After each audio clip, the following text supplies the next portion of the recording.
Assalamualaikum warahmatullahi wabarakatuh. Selamat berjumpa lagi sahabat di channel kesayangan kita ini, Dunia Muslim. Channel yang membahas tentang seputar agama Islam yang pastinya menarik untuk kita simak. Pada video kali ini sahabat, kita akan memberikan salah satu tema berjudul 5 tujuan hukum Islam, pengertian dan sumbernya.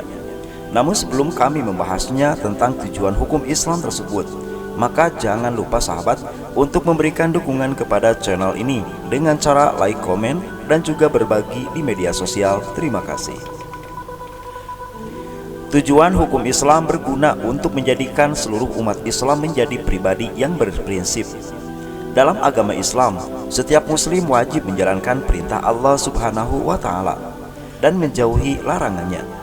Dengan demikian, manusia membutuhkan hukum Islam yang akan mengatur setiap aspek kehidupannya. Tujuan hukum Islam sahabat adalah hukum yang kompleks karena harus berdasarkan Al-Quran dan hadis. Lantas, apa saja tujuan hukum Islam? Tanpa perlu lama-lama, maka berikut adalah penjelasannya yang kami ambil dari berbagai sumber di internet. Yang pertama, pengertian hukum Islam. Sebelum masuk pada pembahasan tujuan hukum Islam sahabat, sebaiknya sahabat mengetahui terlebih dahulu mengenai pengertiannya. Hukum Islam atau syariah adalah sistem peraturan yang berdasarkan pada wahyu Allah Subhanahu wa Ta'ala dan ajaran Rasulullah Shallallahu Alaihi Wasallam atau yang biasa kita kenal dengan Al-Quran dan Al-Hadis. Hukum Islam mengatur perilaku yang mengikat bagi seluruh penganutnya, di mana dalam implementasinya hukum Islam merupakan beberapa hal yang diwajibkan bagi seluruh umat Islam. Secara harfiah, istilah syariah merujuk pada jalan yang bersih dan terjalin dengan baik menuju sumber air.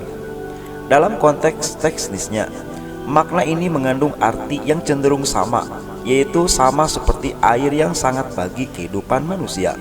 Begitupun syariah sangat penting bagi kesejahteraan spiritual dan intelektual sahabat.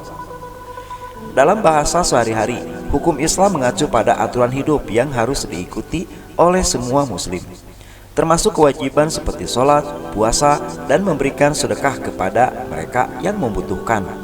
Atau istilah di dalam Al-Quran, udkhulu bisilmi kafah, masuklah ke dalam agama Islam dengan kafah, dengan keseluruhan.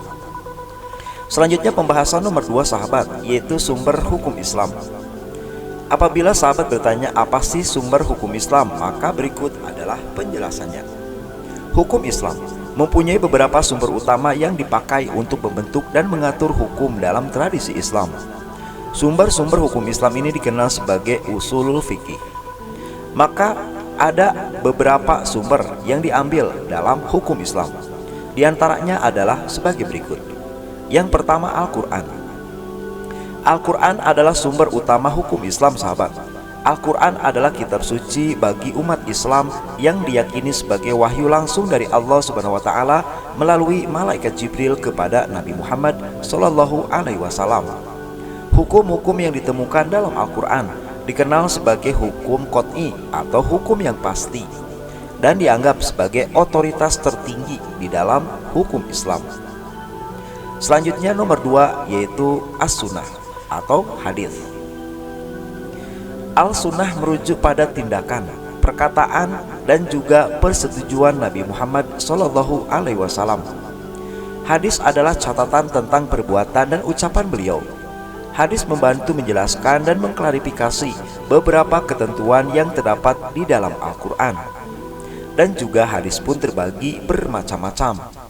Bagi sahabat yang ingin mempelajari hadis Nabi Muhammad Sallallahu Alaihi Wasallam, maka sahabat bisa belajar tentang beberapa kitab, yaitu biasanya disebut dengan kutubus sittah ataupun kutubus tis'ah, yang di dalamnya terdiri dari kitab Sahih Al-Bukhari, kitab Sahih Muslim, Sunan Tirmidzi, Sunan Nasa'i, Sunan Ibnu Majah,